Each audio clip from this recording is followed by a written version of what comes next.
ಎಲ್ಲಿ ಹೋಗಿದ್ರ ಮೊಮ್ಮಗಳು ಸಾಲಿಗೆ ಓದ್ತಿದ್ದಳ್ರಿ. ನಾವು ಒಕ್ಕಲಿಗ್ಯಾರು, ನಾವು ಹೊಲಕ್ಕೆ ಹೋಗೋರು ದಿನ ಮಕ್ಕಳ ಸಾಲಿಗೆ ಕಳಿಸ್ತೀವಿ.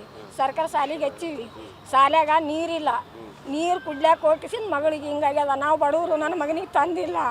ನಾವು ಒಬ್ಬಾಕಿನೇ ತಾಯಿ, ನಾವು ಆರಾಮಿಲ್ದಾರೀವಿ. ನನ್ನ ಮಗ ದಿನ ಕೂಲಿಗೆ ಹೋಗ್ತಾನ. ನನ್ನ ಮಗನಿಗೆ ಆಸರಿ ಏನಿಲ್ಲ. ಏನು ಪರಿವಾರ ಮಾಡ್ತೀರಿ, ಇದಕ್ಕೆ ಏನು ಕೊಡ್ತೀರಿ? 3 ಹೆಣ್ಣು, 3 ಹೆಣ್ಣವ, ಒಬ್ಬನೇ ಗಣಸ ಮಗನ. ನನ್ನ ಮಗನ ಹಟ್ಟಿಲ್ಲ, ಹೆಣ್ಣಿಲ್ಲ, ಗಂಡಿಲ್ಲ, 3 ಎಣ್ಣೆ ಅವ. ನೀರಿಲ್ಲ, ನೀರು ಕುಡ್ಲಾಕ ಮತ್ತೊಂದು ಇದಕ್ಕೆ ಹೋಗ್ಯಾಳ, ಮತ್ತೊಂದು ಕಡೆ ಮತ್ತೊಬ್ಬರ ಬಲ್ಲಿ ಇಟ್ಟಾರ ನೀರು ಕುಡ್ಲಾಕ ಹೋಗ್ಯಾಳ. ಗಾಡಿ ಬಂದದ, ಕುಡ್ದ ನಾವು ಆಸಿಬಿಟ್ಟ ನನ್ನ ಮೊಮ್ಮಗಳಿಗೆ. ನನ್ನ ಮಗನಿಗೆ ಆಸರಿಲ್ಲ, ಕಾಲೇ ಕಟ್ಟಾಗ್ಯದ. ನಾವು ಬಡವ್ರಿವಿ. ನನ್ನ ಮಗನಿಗೆ ಹಿಂದೆ ಯಾರಿಲ್ಲ, ಮುಂದೆ ಯಾರಿಲ್ಲ. ನನ್ನ ಗಂಡ ಒಬ್ಬ ಇದ್ದ, ಸತ್ತ ನನ್ನ ಗಂಡ. ನನ್ನ ಮಗನ ದೊಡ್ಡ ಹೈರಾಣ ಅದ. ಇದಕ್ಕೆ ನನ್ನ ಮೊಮ್ಮಗಳಿಗೆ ಏನು ಪರಿವಾರ ಮಾಡ್ತೀರಿ, ಏನು ಕೊಡ್ತೀರಿ? ನನ್ನ ಮಗನ ಜೀವನ ಭಾಳ ಹೈರಾಣ ಅದ, ನಮ್ಮದು ಭಾಳ ಕಷ್ಟ ಅದ. ನಾವು ದಿನ ಹೊಲಕ್ಕೆ ಹೋದ್ರೆ ಉಣ್ಬೇಕು. ವ್ಯವಸ್ಥೆ ಇಲ್ಲ ಸಾಲ್ಯಾಗ, ಇದೇರಿ ಸಾಲ್ಯಾಗ ವ್ಯವಸ್ಥೆ ಇಲ್ಲ ನೀರು ಕುಡ್ಲಾಕ. ಬಿಡಬಾರ್ದು, ಬಿಟ್ಟಾರ ಅವರು.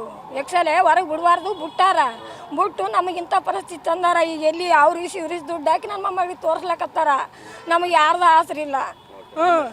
ನಮ್ಮ ಹೆಸರು ನೀಲಮ್ರಿ, ಮಗನ ಹೆಸರು. ಅಲ್ಲಿ ನೀರಿಂದು ವ್ಯವಸ್ಥೆ ಇಲ್ರಿ ಸರ್. ಶಾಲೆ ಸ್ಕೂಲ್ದಾಗ ಅವ್ರು ಸರ್ಕಾರಿ ಹಿರಿಯ ಪ್ರಾಥಮಿಕ ಶಾಲೆ ಅಂತ ಈಜೇರಿ ಒಳಗೆ ಹೋಗ್ತಾರೆ. ಅದು ರೋಡ್ ಕ್ರಾಸ್ ಮಾಡೋ ಟೈಮಿಗೆ ಅವ್ರು ನೀರು ಇಲ್ಲಾರ ಕಾರಣಕ್ಕೇನೋ ಅವ್ರು ರೋಡ್ ಕ್ರಾಸ್ ಮಾಡಿ ಆ ಕಡೆ ಬೇರೆ ಅಂಗಡಿಗೆ ಹೋಗ್ಯಾರ ನೀರು ಕುಡಿಯಾಕ್ರಿ. ರೋಡಿಗೆ ಬಿಟ್ಟಾರ್ರಿ ಅವರು ಸರ್. ಹಂಗಾಗಿ ಏನದು ಅಂಗಡಿ ಒಳಗೆ ನೀರು ಇಟ್ಟಾರ್ರಿ. ದುಕಾನ ಅವ್ರಿ, ದುಕಾನ ಒಳಗೆ ಏನೋ ಒಂದು ಕೊಡ ಅದು ಏನಾರು ತುಂಬಿಟ್ಟಾರ್ರಿ. ನೀರು ಕುಡಿಯೋಕಂತ ಹೋಗ್ಯಾರ್ರಿ. ಅದು ನೀರು ಕುಡಿದು ಬರೋ ಟೈಮಿಗೆ ಏನದ ಅಂದ್ರೆ ಅವ ಡ್ರಿಂಕ್ ಮಾಡಿದ್ನೋ ಏನು ಮಾಡಿದ್ನೋ ಗೊತ್ತಿಲ್ಲ ರೀ. ಅದು ಗಾಡಿ ಏನದ ಅಂದ್ರೆ ಹಾಯ್ಸ್ಯಾರ ರೀ ಅವರು. ಹಾಗಾಗಿ ಅದು ಪೂರಾ ಕಾಲು ಕಟ್ಟಾಗ್ಯದ ಸರ್. ಆ ಶಾಲೆಗೆ ನೀರಿಂದೆಲ್ಲ ಊಟ ಆದ್ಮೇಲೆ ಮಕ್ಕಳಿಗೆಲ್ಲ ನೀರಿನ ವ್ಯವಸ್ಥೆ ಇಲ್ರಿ ಇದ್ದಂಗೆ ಕಾಣಿಸಲ್ರಿ ಸರ್. ಇಲ್ಲಾರ್ದಕ್ಕೆ ಅವರು ಹೊರಗೆ ಬಿಟ್ಟಾರಲ್ರಿ.